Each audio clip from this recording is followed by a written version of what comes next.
Pada suatu pagi yang tenang di kota Baghdad, Raja Harun ar-Rasyid duduk di singgasananya dengan wajah bosan. Semua hiburan istana sudah membosankan. Penyair sudah kehabisan pantun, pemain musik sudah kehabisan lagu, dan pelawak istana sudah mengulang lelucon yang sama sampai 5 kali. Aku butuh hiburan yang segar, yang bisa membuatku tertawa, berpikir, dan mungkin sedikit menjebat, kata sang raja sambil mengelus janggutnya yang mengilap. Wazir istana yang bernama Ja'far membungkuk. Baginda, siapa lagi kalau bukan Abu Nawas yang bisa memuaskan hasrat Baginda akan hiburan yang tidak biasa? Raja tersenyum licik. Kali ini, aku akan membuat jebakan untuk Abu Nawas. Dia terlalu sering mempermainkanku di depan para menteri. Sekarang, saatnya dia yang kena batunya. Abu Nawas, yang sedang duduk santai di bawah pohon kurma sambil menghitung semut, tiba-tiba didatangi utusan istana. Abu Nawas, Baginda Raja memanggilmu. Ada misi rahasia yang sangat penting dan hanya engkau yang bisa melakukannya. Dengan penuh rasa curiga, Abu Nawas berdiri dan berkata, jika ini tentang memindahkan istana ke awan atau menangkap bayangan sendiri, lebih baik aku tidur siang saja. Namun, rasa penasarannya lebih besar daripada keinginannya untuk tidur siang. Ia pun berangkat ke istana. Di istana, Raja menyambutnya dengan senyum lebar yang tidak biasa.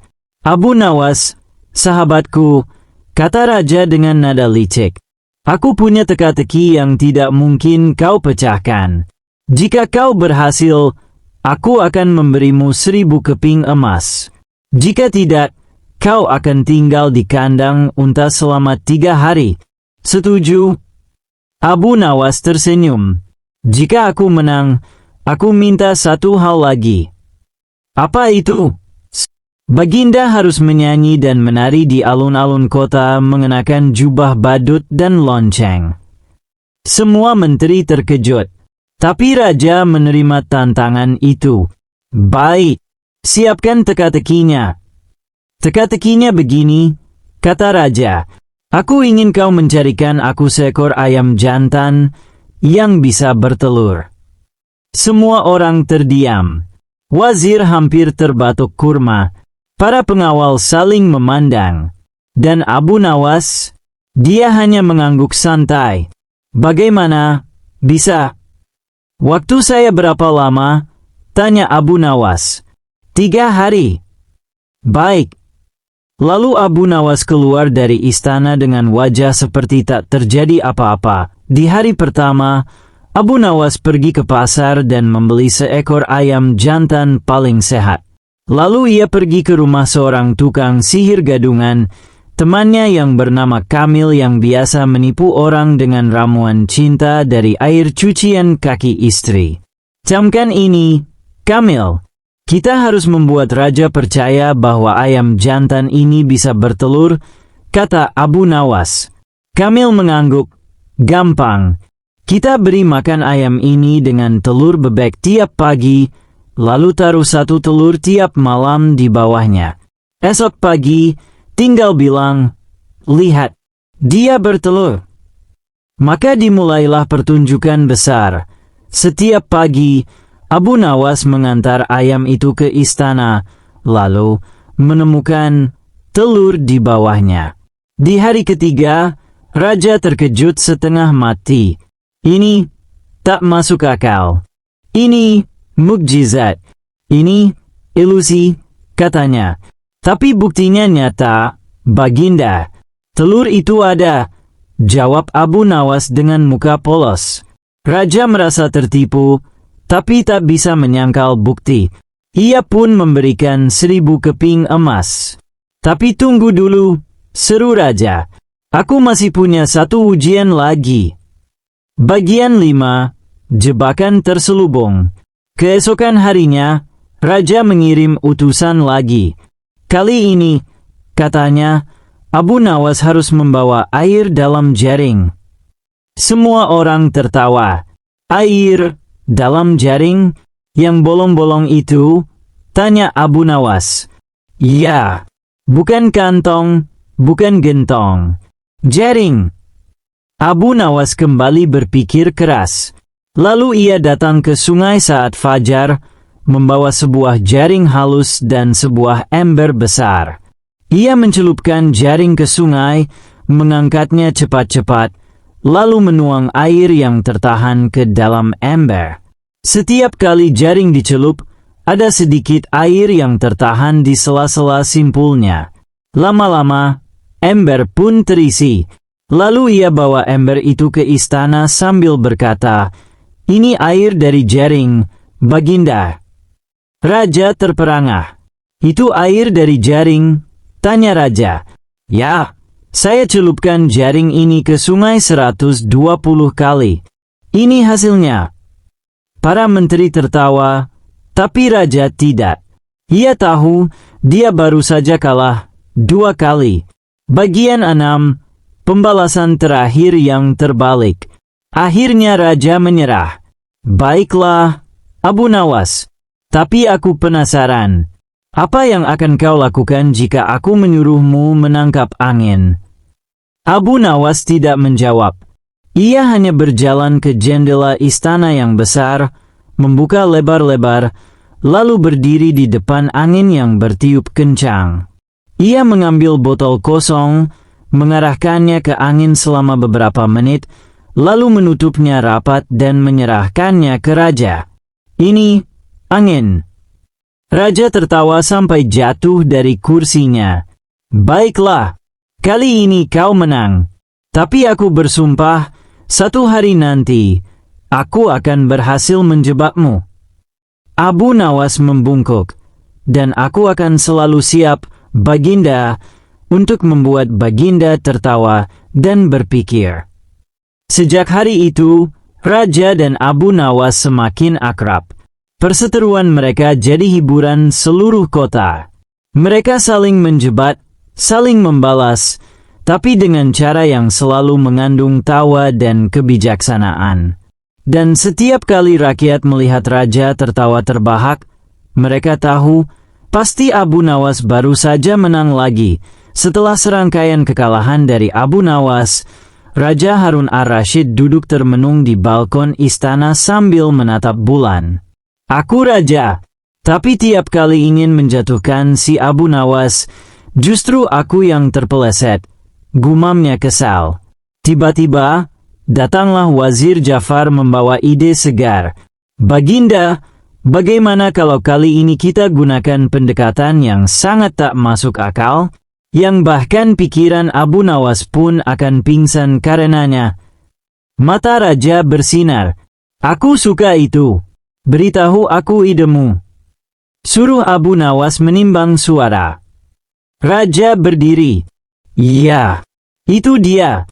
Tidak ada suara yang bisa ditimbang." Pagi harinya, utusan kerajaan datang ke rumah Abu Nawas.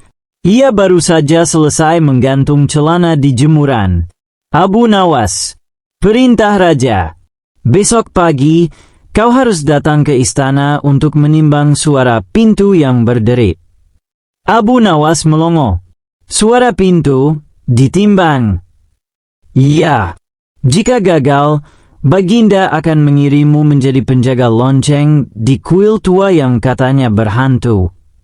Dengan santai, Abu Nawas menjawab, "Katakan pada Baginda, timbangannya sedang saya poles. Saya akan bawa hasilnya besok." Keesokan harinya, Abu Nawas datang ke istana membawa sebuah timbangan besar yang terbuat dari kayu dan logam. "Mana suara pintunya?" tanya Abu Nawas. Raja pun memerintahkan para pengawal menggoyangkan daun pintu istana hingga mengeluarkan suara berderit panjang. Krek! Abu Nawas mendekat ke timbangan, menatapnya, lalu mencatat sesuatu di buku catatan. Ia berjalan ke raja dan berkata, "Baginda, suara itu beratnya 1 keputusan bodoh dan 2 sendok penasaran, ditambah 3 butir rasa jengkel." Raja ternganga. Itu apa? Itu satuan takaran suara, Baginda. Saya bahkan bisa menyarankan merek dagangnya, Derit Royal by Abu Nawas Co. Seketika, istana pecah oleh tawa para menteri. Raja memukul dahinya sendiri. Lagi-lagi Abu Nawas berhasil memutarbalikkan kenyataan. Karena frustasi, Raja pun mencari cara terakhir, mimpi. Ia memerintahkan semua pelayan dan penjaga, "Jangan ganggu aku malam ini. Aku ingin bermimpi dan dalam mimpiku, aku akan menang melawan Abu Nawas."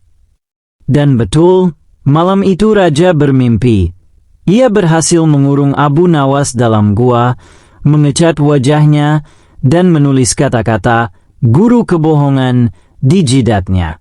Esok pagi, Raja memanggil Abu Nawas dan berkata, "Semalam aku bermimpi. Dalam mimpi itu kau kalah dariku. Aku menulisi wajahmu dan kau tak bisa melawan." Abu Nawas berpikir sebentar.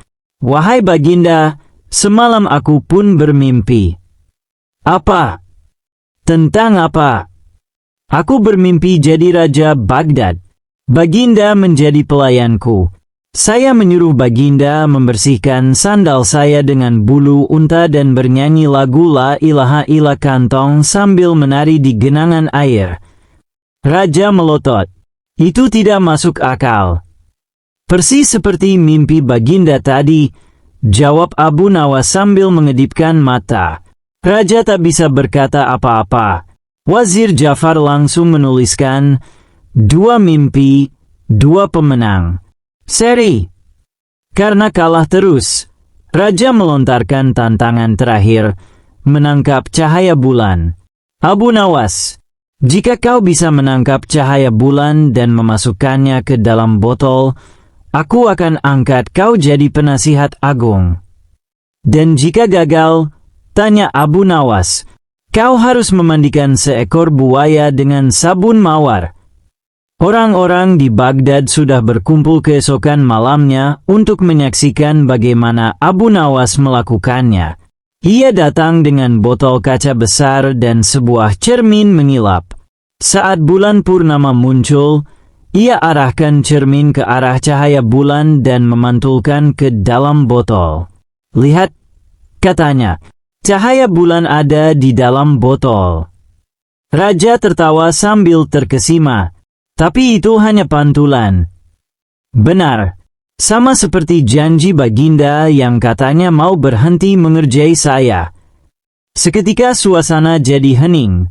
Lalu terdengar gelak tawa, dan Raja pun tertawa lebih keras dari semuanya.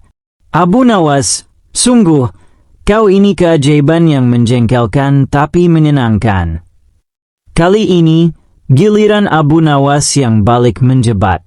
Ia mengundang Raja ke rumahnya untuk jamuan khusus. Jamuan makanan tak terlihat. Raja datang dengan rasa penasaran. Ia duduk, dan Abu Nawas mulai menyajikan makanan istimewa di piring kosong. Ini sup kebijaksanaan, daging kejujuran, dan roti harapan. Raja melihat piring kosong. "Ini tidak ada apa-apa." Abu Nawas menjawab, "Sama seperti penghargaan Baginda kepada saya setiap kali saya menang." Raja tertawa keras sambil mengangkat tangan. "Kau menang! Kau menang, Abu Nawas." Sejak hari itu, Raja tidak lagi mencoba menjebak Abu Nawas. Sebaliknya, ia mulai menikmati tiap kekalahan sebagai pelajaran dan hiburan. Ia bahkan mendirikan Balai Abu Nawas, tempat orang datang untuk menyampaikan teka-teki, keanehan, dan hal-hal absurd, lalu biarkan Abu Nawas menanggapinya. Dan legenda mereka berdua pun menyebar ke seluruh negeri. Sebuah kisah tentang raja dan seorang rakyat biasa yang bisa menundukkan tahta bukan dengan kekuatan, melainkan dengan kecerdasan dan tawa. Suatu sore yang hangat di taman istana, Raja Harun ar-Rasyid kembali duduk gelisah. Ia memandangi danau sambil melempar kerikil. Setiap kerikil yang tenggelam mewakili satu kekalahan dari Abu Nawas. Mustahil orang biasa bisa menang terus, gerutunya. Pasti dia pakai jin, atau dia sendiri jin. Tiba-tiba datang Wazir Jafar, membawa berita baru. Baginda, 7 ahli retorika dari negeri tetangga datang untuk menantang Abu Nawas. Mereka mengaku sebagai 7 pendusta hebat, mampu berbohong begitu lihai hingga kebohongan mereka terasa lebih nyata dari kebenaran. Raja berdiri. Ini dia. Ini saatnya Abu Nawas tersungkur. Ia pun menyuruh utusan membawa Abu Nawas ke istana. Abu Nawas, kata raja, 7 orang telah datang. Mereka bukan orang biasa. Mereka ahli tipu daya, penulis cerita bohong kelas wahid, dan retorika tingkat tinggi. Jika kau mampu membongkar kebohongan mereka, aku akan memberimu rumah megah di tengah kota. Jika gagal, kau akan tinggal di kandang burung dan menjadi pencerita bagi burung beo kerajaan. Abu Nawas menggaruk-garuk janggut. Baginda, burung beo itu suka mengganggu saya tiap pagi. Maka saya terima tantangannya, tapi dengan syarat tambahan. Apa lagi? Jika saya menang, 7 pendusta itu harus bekerja di dapur kerajaan selama 7 minggu, memasak makanan jujur, artinya makanan yang sesuai dengan nama dan rasa. Raja tertawa. Sepakat. Pendusta pertama berdiri dengan dada membusung. Aku pernah memakan seekor gajah sendirian dalam waktu 1 jam. Abu Nawas bertanya dengan tenang, apakah gajahnya utuh? Tentu, utuh, lengkap dengan gadingnya. Abu Nawas mengangguk, lalu berkata, saya percaya. Tapi tunggu, saya punya pertanyaan satu saja. Bagaimana cara Anda memasukkannya ke piring? Pendusta itu terdiam. Abu Nawas lanjut, dan bagaimana mulut Anda bisa muat menelan gading sepanjang itu? Bahkan ular piton pun pasti akan tersedak. Tertawa pun meledak dari para penonton. Pendusta pertama tersingkir. Pendusta kedua berdiri, mengenakan jubah perak. Aku pernah menangkap petir dengan tangan kosong dan menyimpannya dalam kendi. Abu Nawas bertanya, waktu itu hujan, kan? Ya. Dan Anda tetap hidup? Ya, tentu. Saya kebal listrik. Abu Nawas tersenyum, lalu mengangkat kendi kecil dari sakunya. Kalau begitu, bisakah kau buktikan? Ini kendi kecil. Silakan isi dengan sedikit petir, tidak usah banyak. Pendusta kedua gugup. Petirnya sedang cuti. Penonton tertawa. Pendusta kedua kabur sendiri. Abu Nawas, kata pendusta ketiga, aku pernah menunggangi awan dan berkeliling langit Baghdad sambil makan semangka. Abu Nawas tersenyum. Luar biasa. Tapi apakah semangkanya tidak terbang tertiup angin? Pendusta bingung. Saya pegang erat. Dengan tangan kanan atau kiri? Kanan. Lalu tangan kirimu pegang apa? Pegang awan. Abu Nawas cepat menyambar. Jadi kau lepaskan kendali langit? Wah, untung langit tidak jatuh saat itu. Ledakan tawa. Pendusta ketiga juga tereliminasi.